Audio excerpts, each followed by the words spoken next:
And joining us right now is Hans von Spakovsky, former commissioner for the Federal Election Commission and also a senior fellow at the Heritage Foundation. He also wrote the book Obama's Enforcer, Eric Holder's Justice Department, along with his buddy there, John Fund. Hey, Hans, thanks for joining us. Hey, Brian. Hey, Larry. So we've just found out a couple of things here. First of all, let's turn to the District of Columbia, where we found out that the D.C. Board of Elections, they did an audit, and it turns out they had a slew of problems in the last election. Equipment problems, 23 polling places didn't have the right staff, 37 precincts weren't accessible for people with disabilities, 57 precincts had problems with equipment, a bunch of people just didn't show up. Is this any way to run a democracy? Well, it's not, but it shouldn't surprise anybody. I mean, anybody who's dealt with the D.C. government in general wouldn't be surprised that they run their elections the same bad way. What can be done about this? Is this? I mean, I know that this isn't exclusive to the District of Columbia, but this is the report that we have in our hands. Is there proper oversight, and are people putting the appropriate kind of controls and management that you would do in the private sector? You know, private sector would never get away with this. One of the functions of a government is to run the elections. Is anyone actually looking at this and saying we can do better? No, I don't think they're doing a good job, and that's in the supervising of elections. Because, look, many of the problems that they found are things that could have been solved. For example, 57 precincts had equipment problems. Well, that's something that you know about before an election if you're properly testing and maintaining your equipment, which they clearly aren't. They found all these workers in the precincts who had almost no training. Well, look, when I was on the electoral board in Virginia, we didn't allow anybody in who didn't get the proper training that we required before Election Day. If they didn't get that, they weren't working on Election Day. All right, so in Virginia, where they have, more stringent rules about voter ID, for example, there is a measure moving its way through the Virginia House that would require that you submit a copy of some kind of photo ID when you apply for an absentee ballot. Is that something that might catch on? Oh, yeah. Listen, this is one of the best things Virginia could do. A number of states have already done this. Kansas is one of them. They've been able to effectively put the law in without any problems, and this helps deter the kind of absentee ballot fraud that unfortunately is easy to commit in places like Virginia.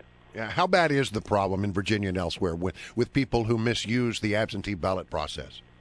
Well, it's very hard to tell because it's hard to catch that problem. I mean, how are you going to figure out if somebody is, for example, using somebody else's absentee ballot if you have no measures in place like ID to know about it? We do know from many other states that absentee ballots are what they call the tool of choice for ballot thieves, and there's case after case after case in many different states where people were prosecuted for this, particularly in places like Florida. Do you think McAuliffe will sign that if it becomes law? No, he won't, because he's very much against ID.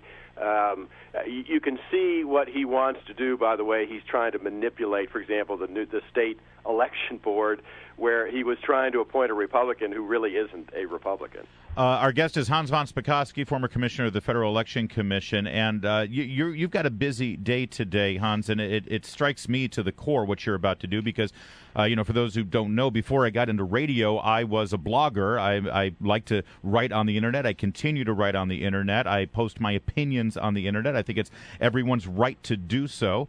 It's protected by the First Amendment, and yet the new Federal Elections Commission, as controlled by the Obama administration, they seem to want to put some controls on what kind of opinion we can write politically on the web as a blogger. What's going on here? Well, the new chairman of the FEC, a woman named Ann Rovell, she's a Democrat from California. She was appointed by Barack Obama, and she has been pushing, saying that the FEC needs to regulate more stuff on the Internet. And by that, what she's talking about is videos or other things that people post that might, quote-unquote, influence a federal election. Well, she thinks all that needs to be reported to the federal government. So they're having a hearing on it today. I'm going to be down there arguing that that's a basic First Amendment violation. But look, there's going to be other folks there saying, oh, yeah, this is a great idea. Let's let's dig a little deeper in this. I mean, if somebody makes a video, let's say a YouTube video promoting their candidate, the person that they like, even if they're paid a little money to create a video, the FEC wants to get into your YouTube business and tell you, oh, you can't do that? Well, they want you to have to report it. So you would have to register with the government, with a government agency, and you'd have to basically file a report on everything you've done. What if I wrote an opinion piece on my Facebook page promoting a candidate or criticizing another candidate? Is that the kind of thing that they would want me to report? Well, it's unclear whether Revelle is pushing to go that far, but there are certain groups that they call themselves campaign reform organizations who they really want that kind of thing reported. Look, this is the same effort that's going on at other federal agencies in this administration to try to take control of the Internet. You know, you have written extensively about Eric Holder's Justice Department, and we're gonna have a vote before long about a new Attorney General. Loretta Lynch is being put up for that job. And during her testimony, she actually said, and there raised a lot of eyebrows, that she believed that people who are in this country illegally have a right to work here. Is this going to be something that causes her major problems, or is this thing still going to sail through? Well, look, the chairman of the Judiciary Committee, Senator Grassley, has already expressed how troubled he is by that. Jeff Sessions has said he's not voting for because of that. It's pretty very John clear. Cornyn and others on the committee have said they won't. Yes, I mean, it's very clear that, look, in a whole day of hearings, there wasn't a single thing that Eric Holder had done that she disagreed with. So she's just going to be a identical copy of Holder, and she's going to be exactly the same, helping the president bend, break, and change the law whenever he wants. All right, but even if she were to be defeated in committee, there's been a commitment made to take her to the floor. And does she survive in a floor vote? Well, she may. I would hope that the Republicans would consider that they really don't want another Eric Holder in that job. Moving on really quickly, Hans, as we get back to the elections thing, Arlington County is now looking at a brand new state-of-the-art voting machines. Apparently, they've already got some touchscreen machines, but now those aren't good enough. They just got them pretty recently. Is the technology keeping up with what the voting demands are these days, and is Arlington moving in the right direction?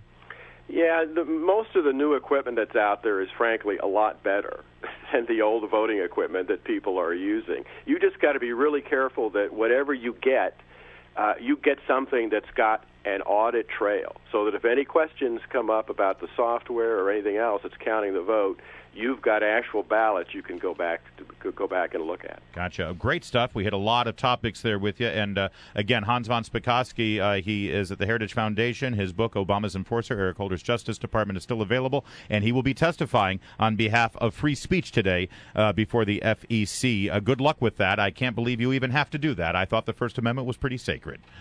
Well, not to some people. Not to some.